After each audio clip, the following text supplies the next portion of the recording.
Despite Coyote's clear desire to stand on her own 2 feet, Paco needs to help her through the door into the seamstresses' union. Heads raise, and the front room of the bar falls strangely silent. Paco stands by her side now, not speaking, his dark eyes flat with fury. Coyote presses a rag to her clawed-up face. She winces, but manages to keep control as she breathes in slow, deep breaths to manage the pain. Taking a closer look, you see her arm isn't much more than shreds of meat and broken bone held together by tendons and burned skin. It'll be a miracle if she still has it by the end of the night.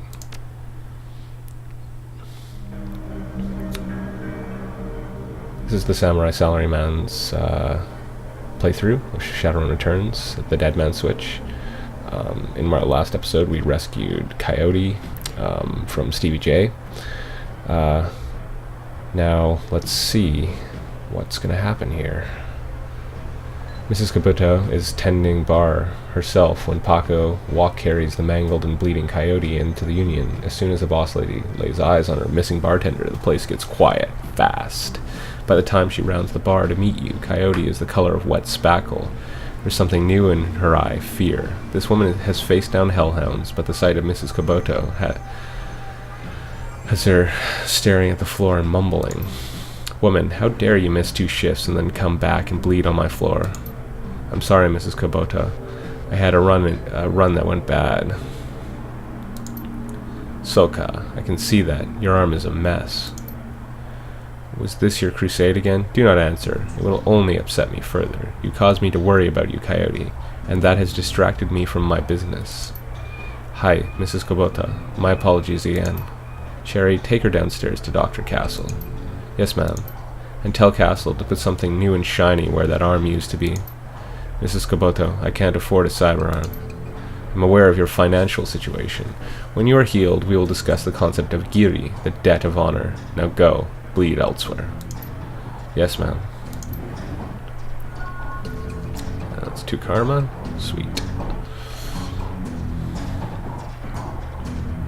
Her anger at Coyote's rashness slowly washes from her eyes and is replaced by tears. She sniffs, wipes them away, and inclines her head to you. Domo arigato, violent perspective. That girl is precious to me. It is not often that we see acts like these in the Barrens. You have performed a great service for my little family, and I welcome you into my home. Consider it yours while your work keeps you here. But we both know that words are mere air. Beyond my thanks, I offer you this remuneration. Please take it as a show of respect. I'm honored, Mrs. Kabuto. Thank you. You are most welcome, and I offer more than simple lodgings. You will find that there is more to the union than meets the eye. Below us is a small facility available exclusively for discriminating independent operatives like yourself. In it, you will find vendors selling the best gear that the black market has to offer, a fully equipped cyberdock, and a secure place to rest when the dreck hits the fan, as they say. This place is a safe house too. You are quite the entrepreneur. Indeed, normally I require a percentage of the runner's income for the use of this facility, but as I said, you are family now. Consider it on the house. To gain entry, play G-A-F-F-C on the piano. Okay, let's talk to Mrs. Kabuto a little more. How else may I be of service? Is Mr. Delilah here tonight? Yes, Mr. Delilah is in the back bar. That's usually where he does business. You mentioned Coyote's crusade. What is it? Coyote grew up in the Royale, but managed to escape that life. However, her cousin was apparently not so lucky. He came to town about a year ago and fell in with the wrong circle. He was introduced to sim chips and became addicted to BTLs. Coyote has been tearing her way through chip houses for months now, searching for him and acting as a one-woman cleanup crew. If you don't mind, how did you get involved in all this? I'm a former runner. Now I provide safe haven and a marketplace for runners who need a trustworthy place to congregate and do business. Are any Johnsons or Fixers here tonight? In addition to Mr. Delilah, you may wish to speak to Van Grass. He is often stage-side. Van Grass is most often a receiver of found articles, but he occasionally has work. I'll be going now. Okay. Talk to the grizzled veteran. Yeah, I know you. You're a violent perspective. Thanks again for the help back in 2012. What can I do for you today? What are you doing here? Damned if I know. While I was alive, I wished I'd written Harry Potter because I'd be incredibly rich and it brought joy to endless millions. Now in death, I wish I'd written Harry Potter because I would be haunting Hogwarts instead of this dive. Got any stories today?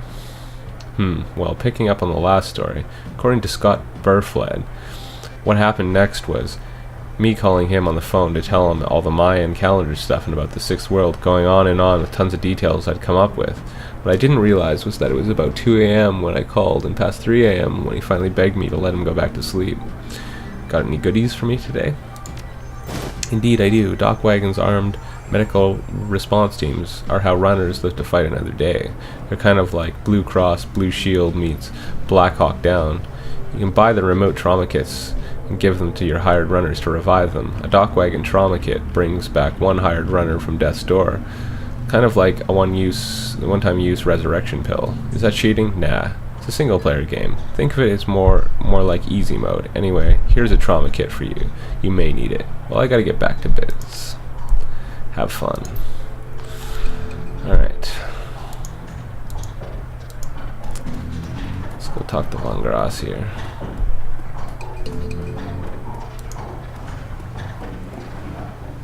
Von Grass is busy talking on his comlink, checking his heads-up display and motioning to a runner standing nearby, all at the same time. He's an intense little man. You get the sense that he likes to look busy. I'm Von Grass. Make it quick. Biz is good. Talk to me. Mrs. Kubota says you're a fixer. Still hasn't looked at you. He's going a mile a minute. Nothing for you tonight. Sorry. I'm doing a thing right now. Important thing. Talk to you later.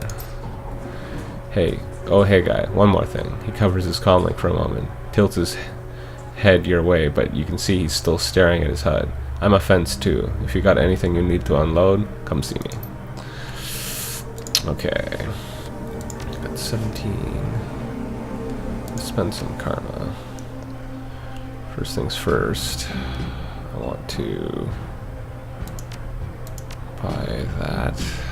Okay. And then I'm gonna buy. I'm gonna buy that. Yeah. I get a couple more points of karma. I'll put some more into unarmed.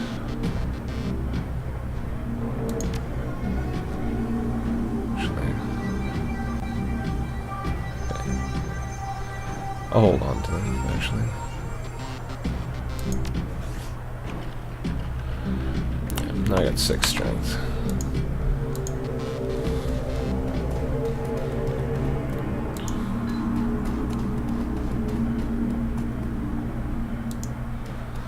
Okay. It's up to Mr. Clouet.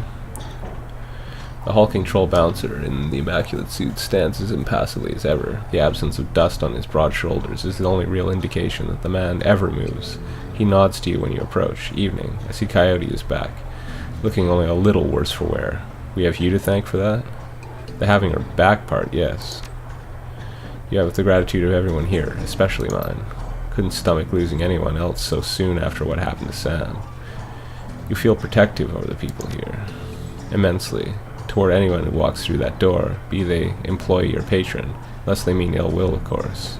Mind if I ask you a few questions? Haven't minded so far. Hear anything else about Sam's death?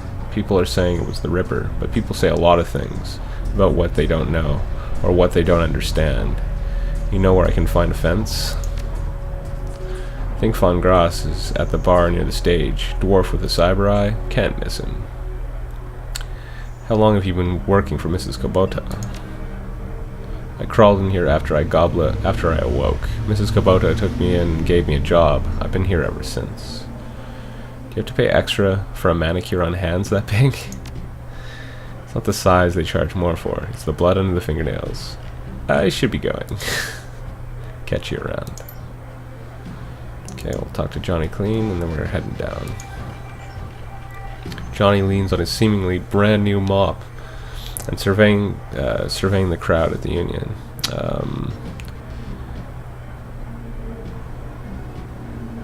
Thanks for the tip the other day. Mrs. Kubota said I should go to the safe house, but I don't quite know where that is. The piano is a little out of tune. Check it out. Okay.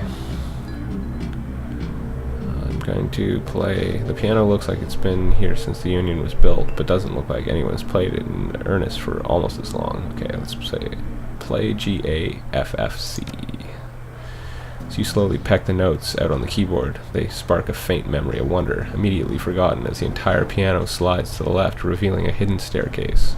You descend the stairs into the Union safe house. Okay. Alright, folks. Entrepreneurial, Mrs. Kubota has combined everything a runner might need into one-stop shopping experience: black market equipment, high-end magical talismans, and fully stocked cyber surgery dealership. This is the heart of the Seamstress's Union. It's really, really sweet. And we can start to get the nice toys. Let's go meet the Rogues Gallery. Okay, let's talk to Algernon here. Past the bar, the edges of the safe house become somewhat indistinct due to the magical haze surrounding a particular elf. The man seems only half of this realm, his mind wandering the far horizons of astral space while his body peddles his otherworldly wares. Good evening, young troll, and welcome to this humble home that we call a Union. I am Algernon Halfdream.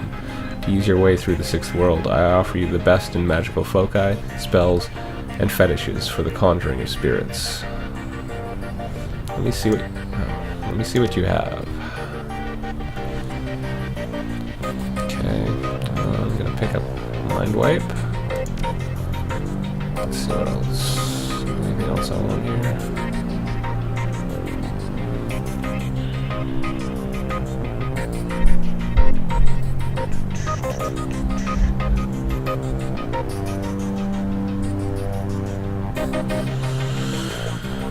Yep, that's all I really want.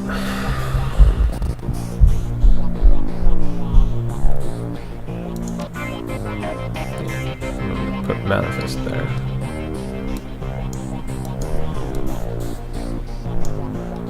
Okay. Now let's see.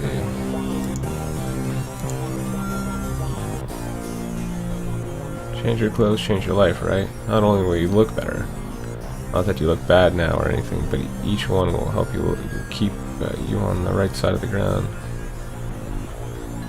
Take a look. Another time. T.B. Gruberman. Theodore Buster Gruberman is a well-groomed orc, dressed with a precision that suggests the straight lines of a military officer's uniform. His hair is cropped short, high and tight, as they say. The neatness this presents is only compromised by the uneven tusks protruding from his mouth. The only other defect in this picture of perfection is the man's cybernetic right arm, which is obvious enough to be noticeable, but not so obvious as to ruin the line of his suit. When he speaks, the orc's voice is soft and thoughtful, and he talks almost exclusively in numbers, calibers, ranges, rounds per second, arc of fire, razoring factor, tensile strength, and of course, price. Bunker Buster Gruberman at your service. Friends call me Buster. I also answer to Sergeant, Sir, and even Theodore on occasion. Anytime you're in the market for firearms, ammunition, or ordnance, I'm your man. How can I help? What exactly do you sell here? Things that go bang in all shapes and sizes, plus other odds and ends on occasion.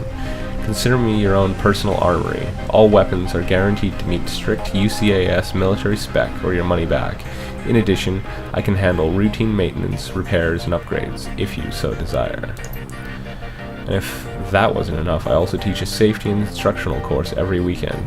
This week we're covering bayonets. Mark my words, they're making a comeback. So what can I get you? Nothing right now, thanks. Okay, let's talk to David Fry II. Every inch of the tech alcove is covered in chaotic patchwork quilt of circuit boards, chips, wires, displays, and a million other things that you can't identify. In the eye of this techno-bit storm stands a dwarf, immaculately dressed and supremely calm. I know that look. Don't let the size of the shop fool you. I can get any Matrix hardware or software that exists, and if it doesn't exist, then I can get it made for you. Any questions I can answer, or anything gear you need. Terrible grammar error there. Okay, what's a deck? You jack into the Matrix, or in the context of a run, when you jack into the local node of the facility you're in, The deck determines how many programs and ESPs you can carry and the firepower of your base matrix attack. Decks have IP. When a deck's IP is reduced to 0, you'll get booted from the system and it'll hurt. Okay, what's a program? A program in the matrix allows you to defend your avatar against countermeasures and enemy deckers. There are a wide variety of different programs for attack and defense at different power levels. As you progress as a decker, you can use more powerful versions of these programs. What's an ESP? Johnny, you want to take this one? Sure, when you infiltrate a facility on a run, you have a team.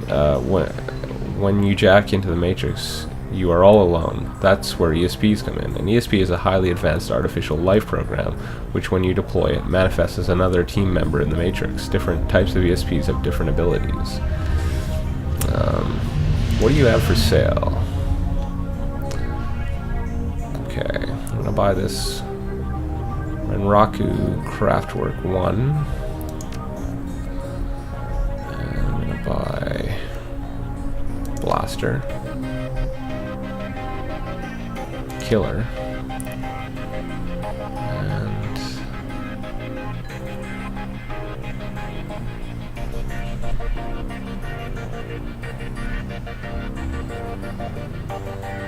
an Attacker, and an Assassin.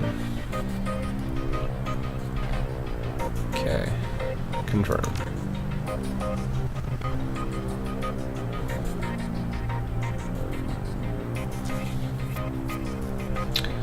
Right. Confirm. See you later. Oh, I'm being rude. Let me also introduce you to our resident decker and my good friend Johnny Clean. While in the same overalls that you saw him in upstairs, down here, leaning over a workbench crammed with circuit boards, cables, and chips, Johnny Clean seems a totally different person. You get the impression that Johnny was once as hot and as invisible as the most infamous deckers today. Good to see you down here. Happy to be of help if I can be. How is decking used? The decking skill is often used just on terminals in the real world to get information, hack doors, etc., but occasionally a run will have the option or the requirement for you to go into the local matrix, LAN, the facility you are infiltrating in order to gain access to valuable information or control more important things in the real world. Why are you dressed as a janitor? Did I stand out upstairs? No, janitors never do. When I was younger, I had a rep for getting in and getting out of systems so cleanly that no one knew I was there. Half the Matrix runs that earned me my rep were made possible because I was able to get inside the facility, posing as a janitor. That's just sort of part of me. Is it true that you were part of the Echo Mirage team? Let me take this one. Listen, I've known the guy for over a decade, and he's been smart enough not to tell me, so he is sure as hell not going to tell you anything about those days. For your health and his, best to let the subject drop. See you around, guys. Okay. Now let's talk to Dr. Castle. Make it quick, I need to operate. Thanks for helping me out back there. Null Sheen, you should be okay now. We'll see. It's going to take years to work off this debt. Okay, folks, I'm going to have to ask you to sit in the waiting area. Watch some trivia or something with this young lady, and I have work to do. Take it easy, Coyote. We'll be here when you wake up. You said anything about me going to sleep. Just give me something to bite on. Tough kid. But you're not that tough. Okay, Coyote, let's take a look at your face. Leave it. Excuse me? Coyote. I earned this face by being stupid. I'm gonna keep it. End story. Whatever you say, kid. With one swift move, she sinks a syringe into Coyote's thigh. Nighty-night.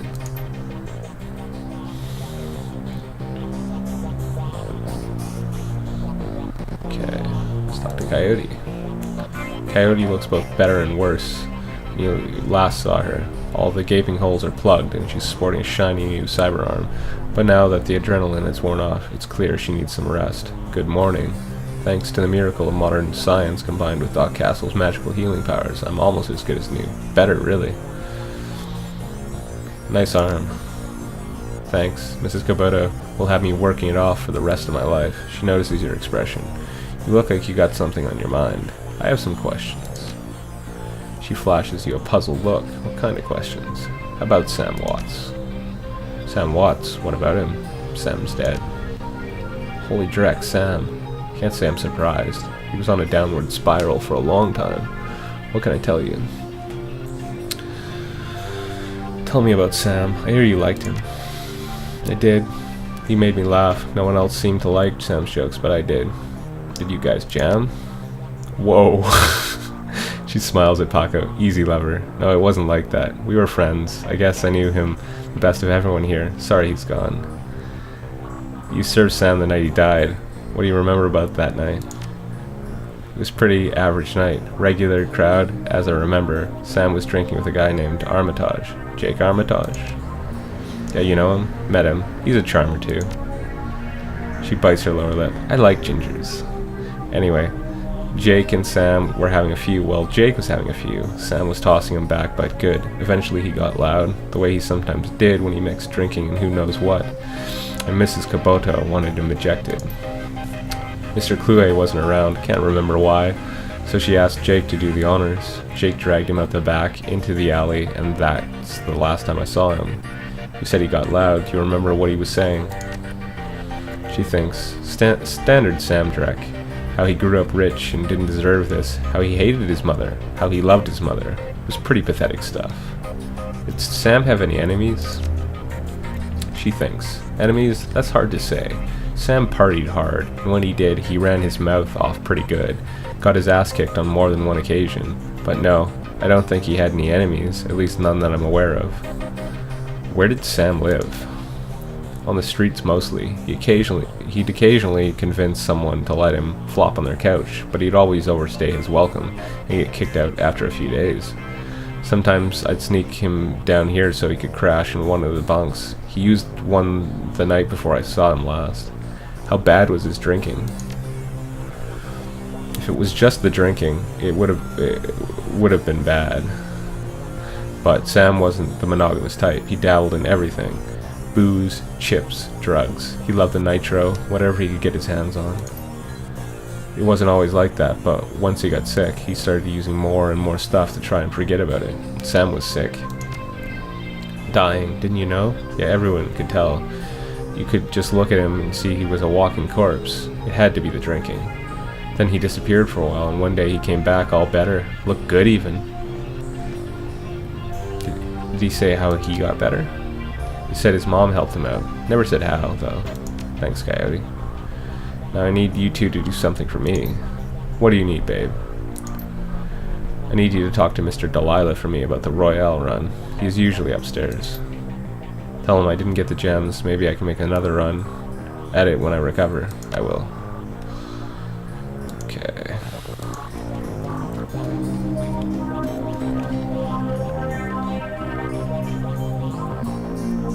Check out this bunk here. The bunk is a mess and reeks of booze. Searching through the sheets, blankets, and pillow, you find an old photograph that has seen a lot of wear. Check the back of the photo. Written in a woman's hand are the words, Sam and Jessica, Lakes, Sammamish, State Park, Summer 2040. Look at the image on the photo. The picture is of a blonde boy and girl, both about age 14, sitting on a dock on the edge of a lake. They appear to be twins. The boy has his arm tight around the girl's shoulders and is mugging for the camera.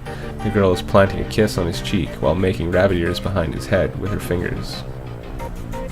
Pocket the photo. Okay. Gonna talk to Coyote one last time.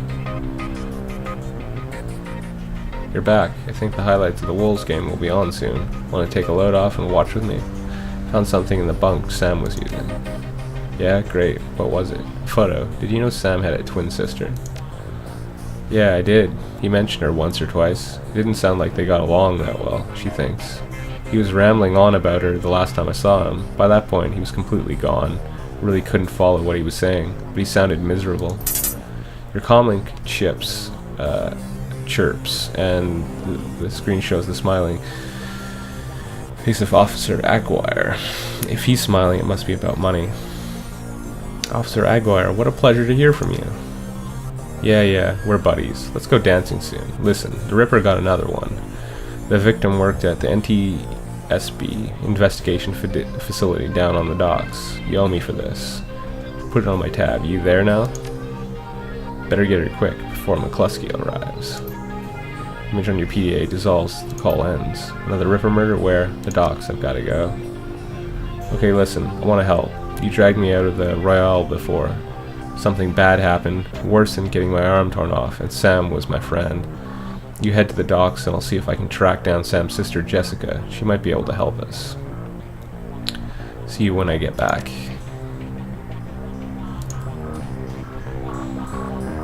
Okay. Let's go talk to Mr. Delilah up here.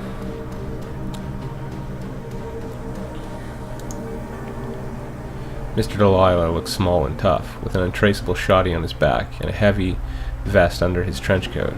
He's got the air of someone who gets things done, and occasionally does them himself. He might be an ex-runner, one of the rare ones smart enough to move over to management when he felt his reflexes slowing down. What do you want? Mr. Delilah, we have business to discuss. What business? I got no business with you. We're with Coyote. She's indisposed at the moment. The mention of Coyote finally gives you his full attention. Why didn't you say so? Coyote is late and my client is getting anxious. Where is she? Downstairs trying on a new arm. Your run went south on for her. No kidding. Well, whatever. She's tough. She'll pull through. So who are you two? Violent Perspective? He's Paco. Great. We're all introduced. Now give me my stones. Hold back the pebble with the runes on it and give him the rest. In an instant, there's a jeweler's scope on his eye. Moving quickly through what appears to be the most valuable stones, he stops when he can't find what he's looking for. He glares at you, furious, and throws the rest of the gems in your face. It's not here. What? He exhales and slowly wags his head as he speaks. Let me explain the way the world works to you. I hire someone to do a job. They do it. Then they get paid, and we part happy. Now, you have something that I paid Coyote to get for me. That makes it mine. So you give me that pebble, and we won't make any more work for Johnny Clean.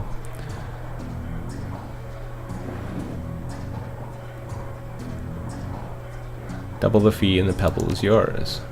Double what I currently owe you? Done. Now hand it over. Hand over the pebble. Coyote may not have told you, but the penalty for being late with the delivery was no payment. But I'm feeling magnanimous tonight, so you guys can keep the gems I threw in your damn face.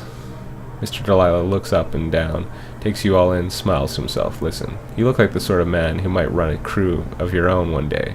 Might need a little talent. When that happens, you come to me. I'll set you up. He dismisses you with a wave. Looks like you impressed him. I no offense for those gems, Van Grass. Follow me. Okay, let's go talk to Van Grass on our way out.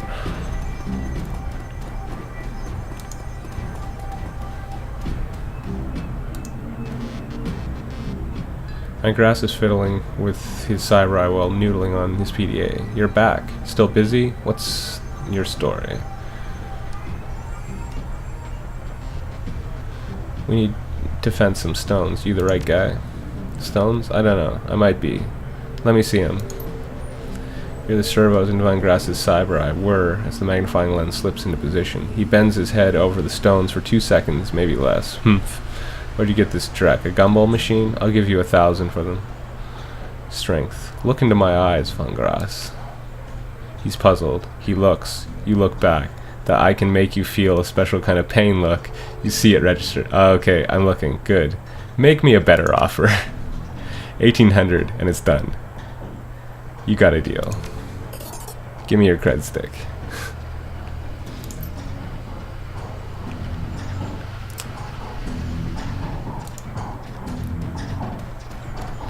Okay, let's talk to... Oh, nothing new. Okay. Let's head off to that warehouse. Cab to South Seattle docks. Leaving the Seamstress Union behind, you head to the docks. The Ripper killed Sam, and maybe he or she slipped up with his latest victim, left some useful evidence. Only one way to find out. South Seattle is your typical industrial area. Grit, grime, and gray. The rain doesn't help matters any. Layers of dirt mix with abandoned wooden pallets, repurposed into makeshift furniture for the day workers. Garbage collects in the gutters of the broken-down street. Disreputable is this district's middle name. Your destination, the National Transportation Safety Board warehouse, is located on a small strip of dock towards the less maintained end of the waterfront. Despite the presence of those who linger in such places, it's quiet as you approach the gate. Continue. Get to the NTSB warehouse. Alright. Okay. Let's see. Seems the streetwalker's the only one here. Alright. Halt. The guard looks bored. He toys with his gun absent-mindedly, like he might shoot something on a whim just to watch it die. Hey, you're about to trespass on corporate property. You looking to get dusted, street scum?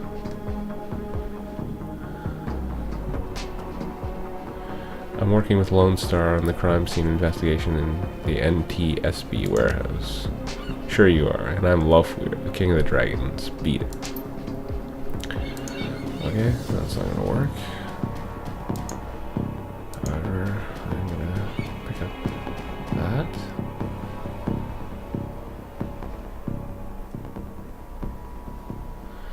Who raised you, a pack of wolves? That there ladder is rightfully mine. I could use your intestines as a rope instead. You can have it. I didn't mean nothing.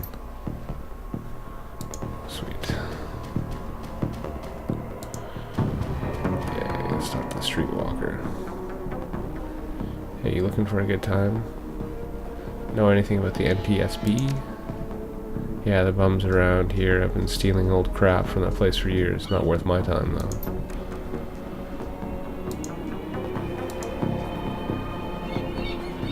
Are you looking for a good time? Not for me, a friend of mine. I need you to have some fun with the guard by the fence around the corner. She looks at you knowingly. Alright, $20. You a 5 minutes, buys you a 5 minutes distraction. Then I've got to get back to work and earn some real new yen. Okay. So, yeah. Hey, that's a big gun you have there.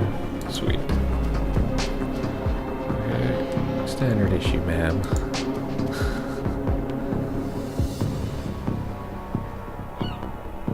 Okay. And I'm over and in.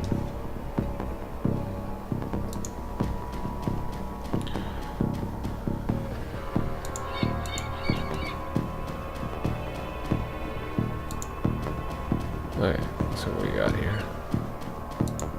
Ooh, got some stuff in the crates back here.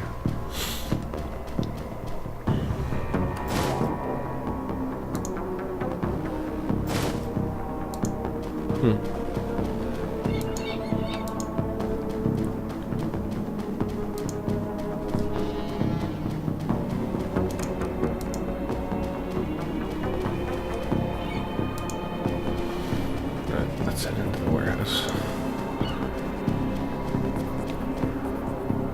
We're about to transition to a new location. Can you confirm?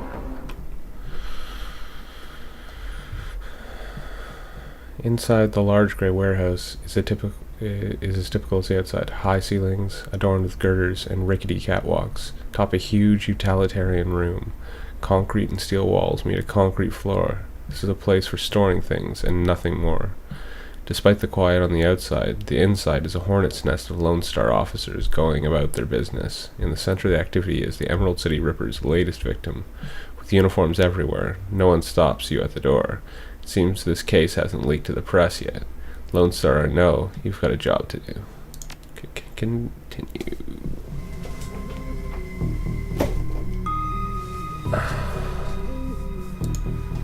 Okay.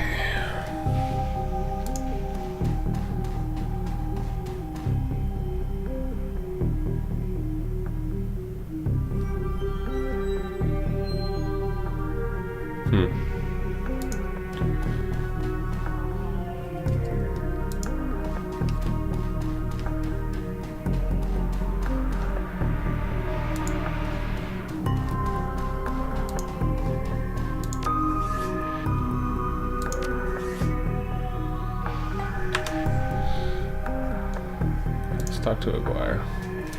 Took your sweet time, didn't you?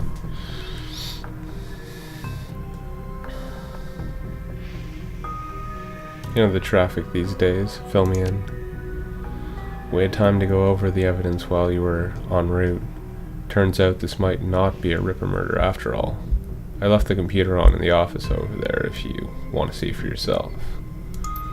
The victim worked here at the NTSB warehouse as a black box researcher. NTSB?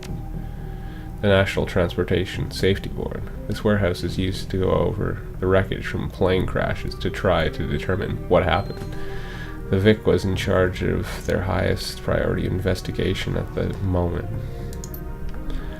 Gone through the victim's computer and his case notes indicate he was selling secrets. Idiot kept records.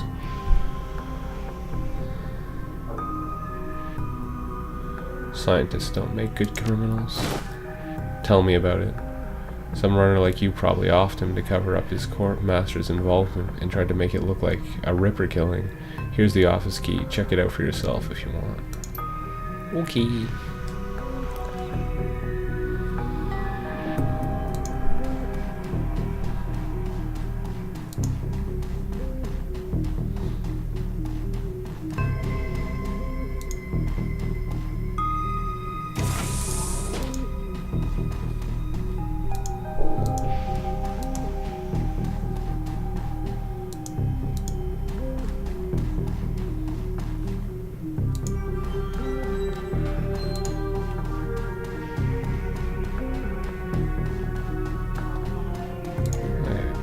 First, let's go have a little look-see inside the office. Okay. Check out the locker. Appears to be the victim's locker. The door is slightly ajar. Inside you see several of the dead man's personal items. Inspect the toothbrush. The blue toothbrush is still wet from being used. It smells of mint and cigarettes. Okay, inspect the comb. The comb is black plastic and some wiry gray hair stuck in it. It appears to be the victim. Leave the locker. Okay. Check the computer.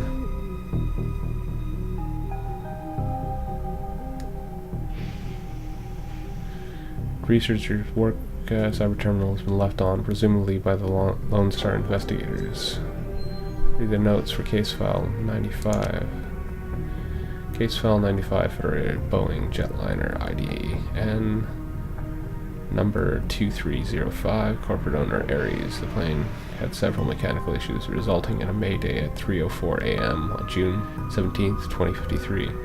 2:45 a.m. the pilot reported that the altimeter was reading in the negative values. 2:49 a.m. the co-pilot takes over the controls as this pilot leaves the cabin to investigate the rear of the plane. 2:58 a.m. the pilot cannot be contacted or located by a plane steward. 3:04 a.m. the co-pilot radios in a mayday. 3:12 a.m. the plane crashes into an empty field in the western North Dakota. Read the notes for case file 96. Case file 96, Pratt and Whitney, unmanned, IDN number 327, corporate owner Aries, summary redacted, time log redacted. Read the notes for case file 98. The file has been corrupted. Read the researcher's private notes. The notes that appear on screen pertain to NTSB case file 96, the crash of the Aries jetliner near the UCS and CO nation border. The crash is reportedly the result of an equipment failure. Reading further into the investigation notes, however, you find a substantial evidence linking the crash to an experimental Renraku research initiative. This information could be worth a great deal to the right buyer. You download the researcher's note to your PDA. Leave the computer.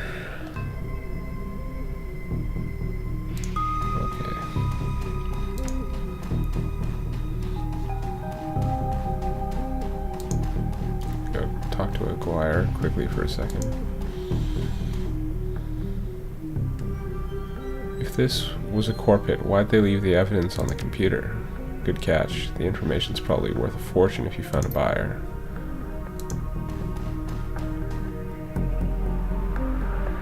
Okay, I'm gonna go talk to Shannon Half-Sky here.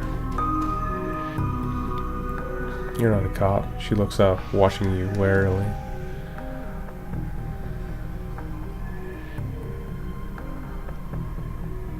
I'm independent. What's your relationship to the dead man? Suspicion in her voice and eyes departs almost instantly when the subject turns to the deceased. He's my brother. I've been trying to speak with him, but I'm afraid his spirit is too disoriented by his recent journey to answer me. You're a shaman? Yes, for all the good it's doing me. If I could just make contact, I might be able to deliver justice and allow my brother's spirit to rest. Okay, were there any other witnesses? Not as far as I can tell, not among the living anyway. Realization then dawns, bringing the light back into her eyes. But my brother's spirit may not be alone here this night. She closes her eyes and concentrates, droning a low chant you can barely hear. Yes, there are other spirits who may be of help. Her features harden into frustration as if she's searching for something that remains elusive. Sighing, she opens her eyes and fixes you with a stare. But can't do it alone. What do you need? This warehouse contains the spirit of plane crash victims trapped between worlds. They wish to help. They wish to be heard, and I think they have something to say about my brother's murder. Lone Star won't let me in there, but you seem to have the run of the place. If you can find personal items that belong to the victims, I believe I can summon a spirit to speak with us. I'll need at least 2 such objects. Can you find them for me? It's better pay off. Okay. I talk to Dresden quickly. Violent perspective. Surprised to see you here. Let me guess. Officer Aguirre tipped you off? Suppose you must have made an impression on him at the market yesterday. Or your cred did at any rate. He chuckles. Anyway, surprise. We've got another Ripper victim on our hands.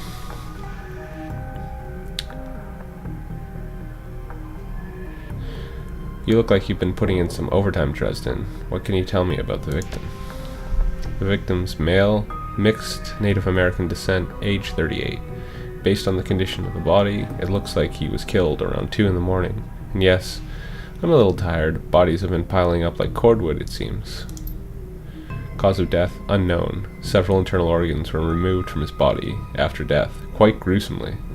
I'm not sure if the killer even knew what he wanted before they started cutting. Not much else to tell yet, really. He does have a lot of pre-existing scar tissue, so he probably had a major surgery at some point in recent history. Unfortunately, with the organs gone, I can't determine the nature of the surgery. Any idea which organ the Ripper was after this time?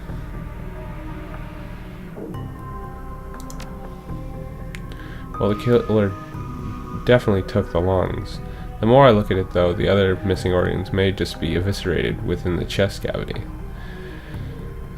Is McCluskey getting any closer to a suspect?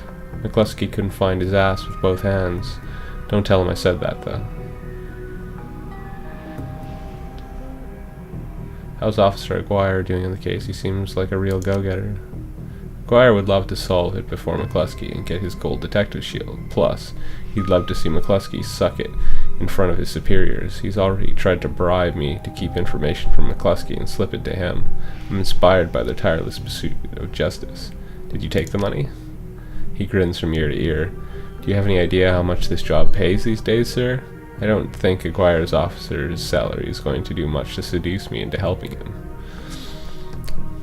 It sounds like the Ripper is taking a different trophy from each victim. Sam's liver, this guy's lungs. Any theories? Sorry, I don't do theories. I'm just a scientist who happens to prefer dead people. However, while there was massive damage in the chest cavity, I can see that the victim's lungs were transplants, which is interesting since another victim's missing heart was also a transplant. Granted, modern medicine has made organ transplants relatively easy, but it is an odd coincidence. But as a scientist, it's just that, a coincidence. This is only the 3rd body I've personally examined. one of the two of our other branch managers handled the other two. If I find that more of the victims had organ transplants, I'll let you know. Who is that woman over there? No clue. She just showed up. Next to kin, I think. Going to take a look around. Good luck out there.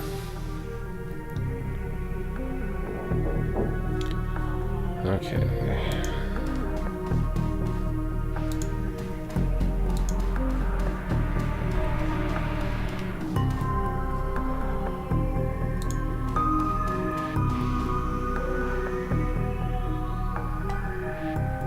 Appears to be victims lock the door slightly ajar. Inside, you see several of the dead man's personal items. Inspect the comb.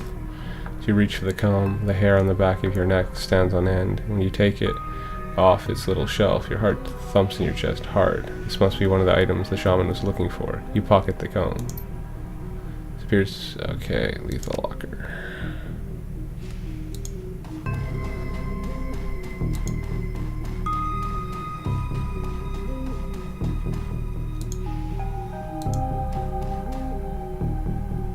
To go right now. Old poster depicts a svelte young woman whole posing with an assault rifle.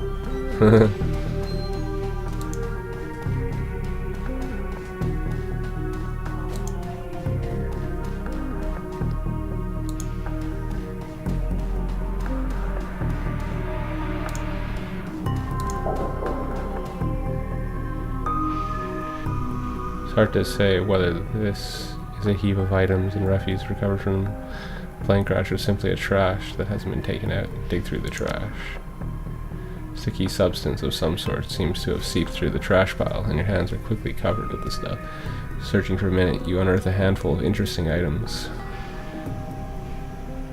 Inspect the cred stick. Surprisingly, the cred stick is still functional. You slot it into your PDA and 200 is added to your account. Inspect the dented lunchbox. The dented tin lunchbox that's seen better days. You can barely make out the face of a grinning troll on the front. Inspect the earring. The earring is made out of burnished steel, formed into the shape of a small salmon. An intense primal fear washes over you as you touch its surface. This must be one of the items the shaman was looking for. You take the earring, walk away. Okay. I could stop right there, but I'm gonna go a little further. There's a large pile of old shoes on the ground next to the airplane seats. It could be discarded luggage or possibly the shoes worn by the occupants of the plane at the time of the crash. Dig through the shoe pile. Sorting through the shoes, you realize that there are 3 shoes with no matching pair. A left blue sneaker, a right red high heel pump, and a left black dress shoe. Inspect the dress shoe. Dress shoe is a black lace-up with a rubber sole. Inspect the high heel pump. The pump is a department store knockoff of an Italian brand. It is otherwise unremarkable. Inspect the sneaker. The sneaker is a child's and has musty, sweaty smell. Oddly, you get a sort of shock as if from static electricity when you touch it. This must be one of the items the shaman was looking for. You take the shoe. Leave the shoe pile.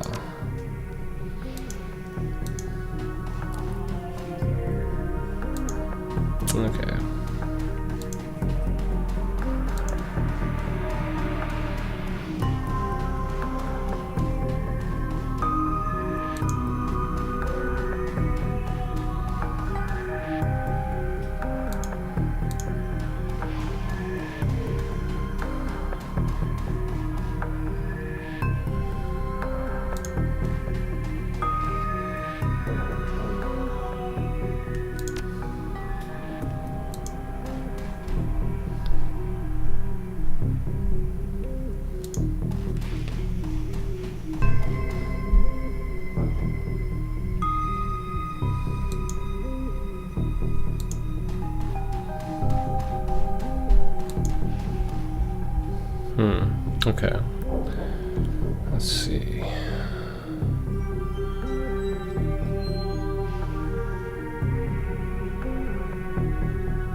Alright,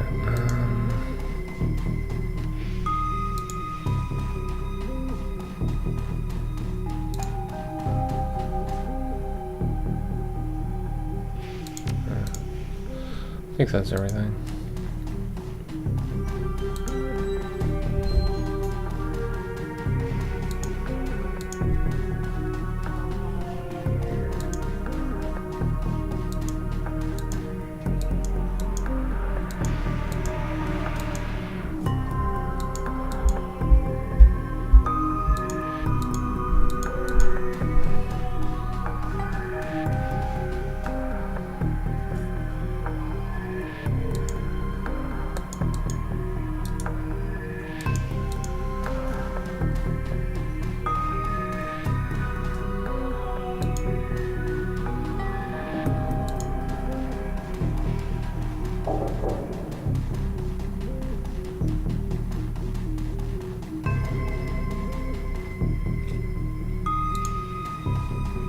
Yeah, that looks like pretty much it.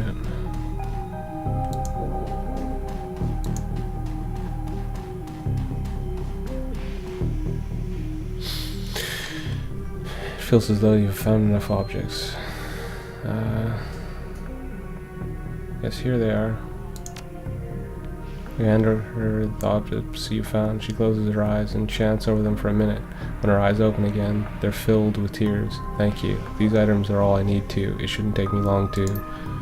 What the hell is all this?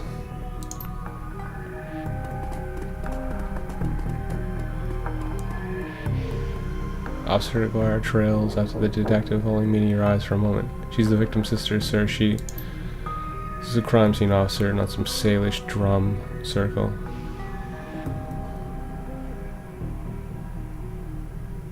Isn't it standard procedure to contact the next of kin? Ma'am, consider yourself contacted. Now get the hell out. Come on, if we stay much longer, I'm liable to do something I'd regret, or worse, something I'd enjoy.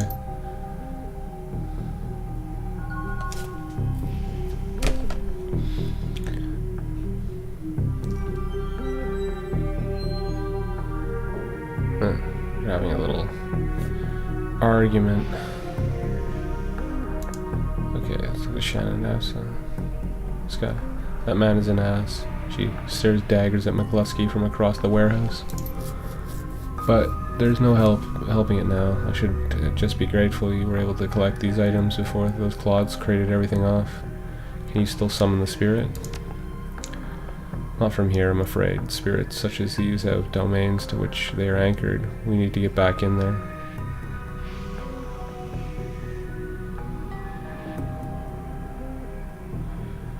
Not looking good now, but do you have any plans for this evening? A little breaking and entering, perhaps under cover of darkness. You sure you're up for this?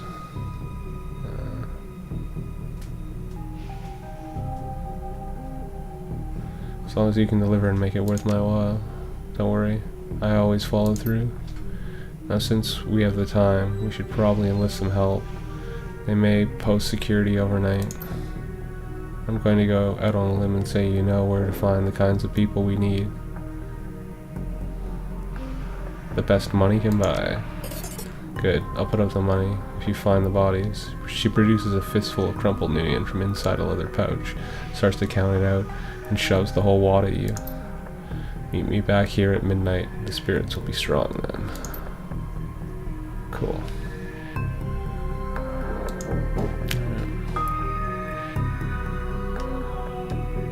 As you start to leave the warehouse, your calmly chirps, and the face of Coyote pops on the screen. Coyote looks tense. Hoy, violent perspective. You in the middle of something? Just getting jerked around by Lone Star. Same old thing. I hear you. Her jaw sets. I don't know if I ever told you this, but I was born in the Royale. BTL pushers like Stevie J ran the squats. Ran my world when I was growing up.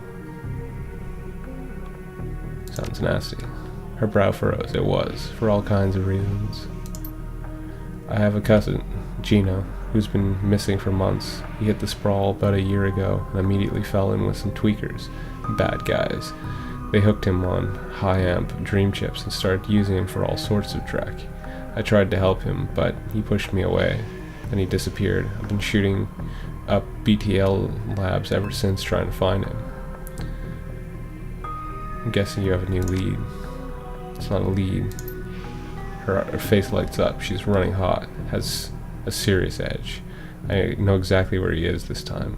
Got an old friend who eyeballed him herself. I'm on my way. Paco's with me, but we could use another hand. You in? I need you right now. You know the deal, Coyote. I work, I get paid. Her face falls. I got nothing, man. Call it a favor? Sure. Maybe there's a way for me to come out ahead anyway. Thanks. I'll send you the address. See you soon.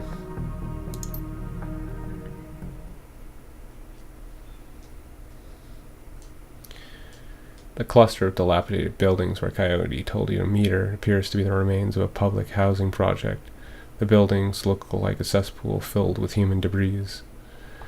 You find her standing with Paco on a street corner, eyeing the roofs and doorways, the windows. Despite his attempts to engage her, Coyote barely says a word as the three of you weave your way through the tenements. She walks purposefully, her new cyberarm flexing open and close with each step.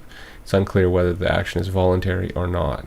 You circle around the back of the building and Coyote jumps up, grabs the bottom rung of a fire escape ladder, and pulls it down. Without a signal, she starts her climb up towards the roof. Paco looks at you worriedly and starts up the ladder. Continue. Thanks for meeting us, Violent Perspective. I owe you one. Maybe I can find a way to make this pay off. You never know. She brightens. Oh hey, listen, I got good news for you. You know Sam's sister Jessica? One of my contacts found her for me while you were on your way here. I called her and asked her to meet you at the Union later today. Hope that helps. Good job, thanks. She looks at you, her scarred face soft. Least I can do. Alright, let's get this done. My cousin Gino should be in one of the squats past that door up ahead. I hear there's a whole lab set up in there. From my experience, there's usually a lookout watching for cops outside and a guard at the door inside. Like I said, don't know how much firepower to expect, but these guys are nasty, so stay on guard. I just want to get in, grab Gino, and get out. Right behind you, babe. Let's do this. Okay, this seems like a good place to stop. My name is the Samurai Salaryman, and if you like this video, hit like, drop a comment, or subscribe. See you in the shadows.